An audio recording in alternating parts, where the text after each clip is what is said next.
कि जिस तरह से आतंकवादियों ने हमारी बहनों का सिंदूर उजाड़ा, ठीक हम लोगों ने उसी आतंकवाद की बहन को भेजकर उसकी ऐसी की तैसी कर दी। सर आप उसके इस बयान को कैसे देखते हैं सर? ये बहुत ही दुर्भाग्यपूर्ण है और इसकी जितना भी कंडेम किया जाए वो कम है।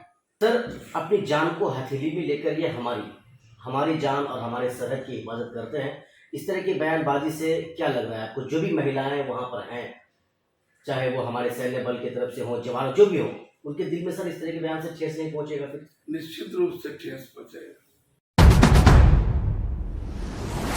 कर्नल सोफिया कुरैशी को लेकर के जिस तरह से एमपी के, मध्य प्रदेश के बीजेपी के एक मंत्री हैं जिन्होंने उनके बारे में अभद्र भाषाओं का प्रयोग किया है और न जाने किन किन शब्दों का उन्होंने इस्तेमाल किया है, उसी को लेकर के आज हमारे साथ उस मामले को लेकर के खास करके चर्चा करने के लिए मास्टर मुजाहिद आलम साहब हैं, पूर्व विधायक कोचा धमन के। सबसे पहले सर कर्नल सोफिया कुरैशी के बारे में जिस तरह से विवादित बयान दिया, बयान सर उनका सीधा ये था कि जिस तरह से आतंकवादियों ने हमारी बहनों का सिंदूर उजाड़ा, ठीक हम लोगों ने उसी आतंकवाद की बहन को भेजकर उसकी ऐसी की तैसी कर दी। सर आप उसके इस बयान को कैसे देखते हैं सर? ये बहुत ही दुर्भाग्यपूर्ण है और इसकी जितना भी कंडेम किया जाए वो कम है। साथ ही वो एक जिम्मेदार व्यक्ति हैं और मध्य प्रदेश में जैसा कि जानकारी है वन मंत्री हैं जी, और उनके द्वारा इस तरह के बयान देना, जो कि सोफिया कुरैशी अभी जो ऑपरेशन सिंदूर को लीड कर रही है, उसके बारे में जिसको मोदी जी खुद उसको ये कर रहे थे और उसके बारे में उनके मंत्री द्वारा इस तरह का अमर्यादित अनकॉन्स्टिट्यूशनल शब्दों का, भाषाओं का प्रयोग करना बहुत ही दुर्भाग्यपूर्ण है।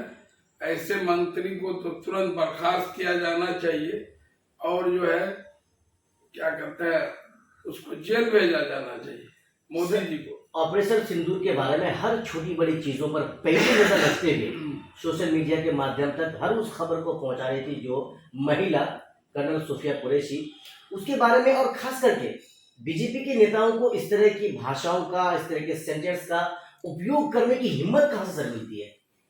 वो लोग तो कुछ बीजेपी में ऐसे नेता हैं जो उसी की खेती करते हैं। जब तक वो हिंदू मुसलमान नहीं एंगल तलाशते हैं तब तक उनको उनकी राजनीति नहीं होती है।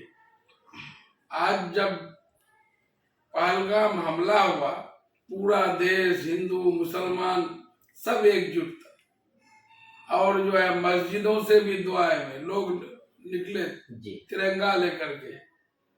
तो ऐसे में इन लोगों के पेट में हजम नहीं हो रहा बात ऐसे नेताओं की, और यही चीज उसको खल रहा है और उसी को वो ये करने के लिए इस तरह का अमर्यादित भाषाओं का प्रयोग कर बयान दे रहे हैं और फिर बाद में माफी भी मांगते हैं।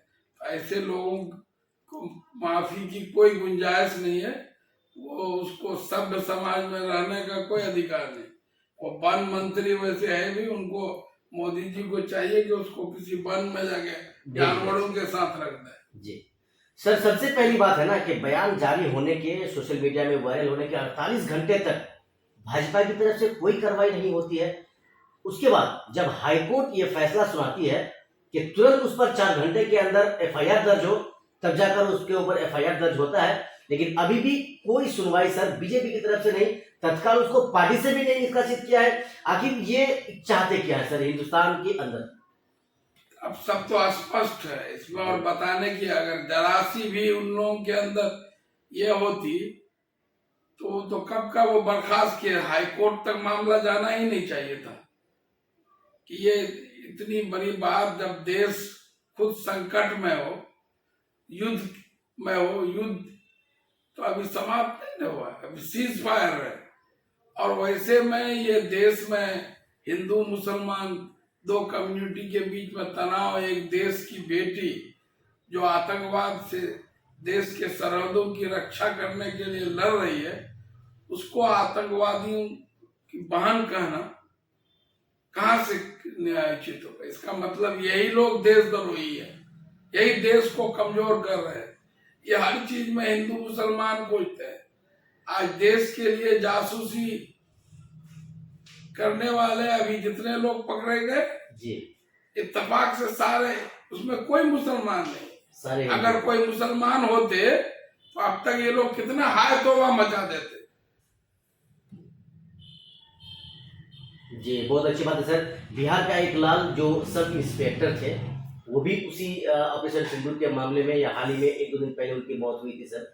जो इम्तियाज अहमद साहब है जो बिहार के थे, उनको लेकर के सर कोई बात? यानी बिहार के इम्तियाज साहब है, 3 लोग जो है वहाँ ऑपरेशन शहीद हुए। सिंदूर के तहत शहीद हुए हैं।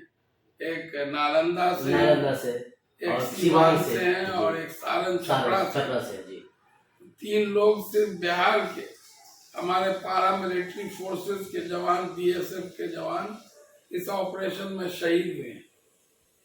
हम सबको खराजे अकीदत श्रद्धांजलि पेश करते हैं कि भाई इन लोगों ने देश की सरहदों की रक्षा के लिए अपनी जान की कुर्बानी दी। इन लोगों की कुर्बानी व्यर्थ नहीं जाए।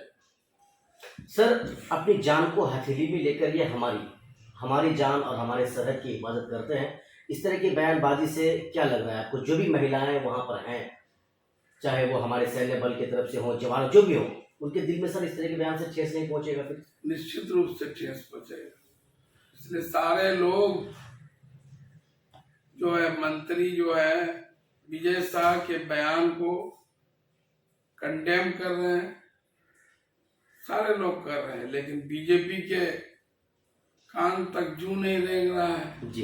उनको तो दिखाने का वक्त था कि आप जो जिस चीज को डेमोस्ट्रेट करने के लिए 2 हमारी देश की महिला जवानों को आगे किया इस ऑपरेशन सिंदूर में, कहीं आप ही के लोग, आप ही का मंत्री जो है उसको डिमोरलाइज कर रहे हैं।